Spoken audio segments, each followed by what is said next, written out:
When you have a design that is large, so you're only going to have one row, but it's going to be nested, then it's good to know how are you going to nest it before you get to the quilt screen so you don't have to come back to this screen or do a lot of tracing. So we're going to turn the options on and show grid. And the first thing we want to do is change the total height. So right now I've got it set for 13. So I'm going to change that to double the amount, so 26. And now I want to give it a second row. So we're going to change it to 2 rows. And now I'm going to select the second row. I'm going to touch alternate and I'm going to stagger it up. And I'm just gonna kind of get close. I won't be exact. And now I'm going to go into the magnifying thing. So I touch up there and then just touch somewhere down the line so I can see. And what I'm looking for is a design element in the top row that I will be able to go by in order to know where is the top stitch of the second row going to be even with. So there's a lot of leaves in this, so I kind of hesitate to use a leaf to go by, but I like this little circle there. So I'm going to move this row down, and it's still selected, so you can move it in this screen. So I want this tip to be pretty even with that circle. So that's pretty even. It doesn't have to be exact. And then I can go back to fit and decide if I think it looks good, which I do. So I could take a picture with my camera right now, or just make a little note that the top of that circle will be what I'm going to go by for the top stitch of that second row. So now I'm going to X back out of here. And now I need to change it back to 1 row. And then my pattern height and total height needs to both go back to 13. Okay, so now I'm back like I started. And at this point I would save it, which I actually have already saved it. I'll just save it again. So we'll just say yes to override it. So now I'm ready to start the quilting process, but first I want to shift this up because I'll be doing the first row and I don't want that blank area. So I'm going to change this to medium and move it up, and I'm going to take that center star off so it won't be wrapping from the bottom. That looks good. So we're going to quilt this.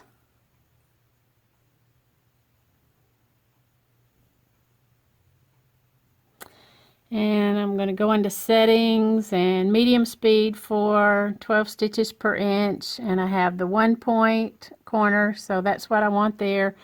We're going to optimize, remove all.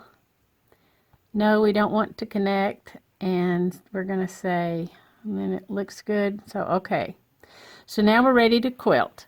So I'm going to move my needle. I'm going to get it pretty close up there to the top, and then what I'm doing is I'm having my glide foot be just outside that edge there. So that's where I'm moving that, and I'm going to select there. And now I'll just pull the bobbin. I'll go ahead and touch that.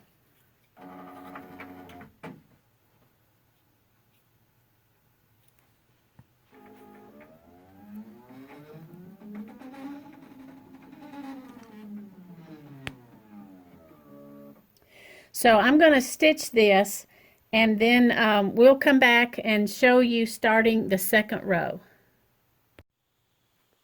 So the partial first row has now stitched, and I'm going to mark where is the top left corner going to be before I do anything else. It was this little berry or whatever, that little circle, the top of it, that we were going to have the top stitch of the second row hit, was the top of that circle. So I have laid my ruler down, and it is at the top of these circles. So over here in the left, I'm just going to draw a line there. And that's going to let me know that is where I'll need to have my corner at. So right now, I need to go back into the pantograph screen and I need to select my pattern again.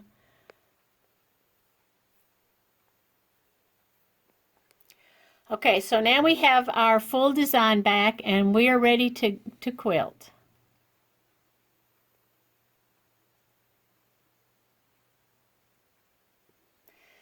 And I will optimize it and remove all. No. Okay. Okay, so now I need to advance my quilt before I do anything else. So I'm going to do that and then we'll come back.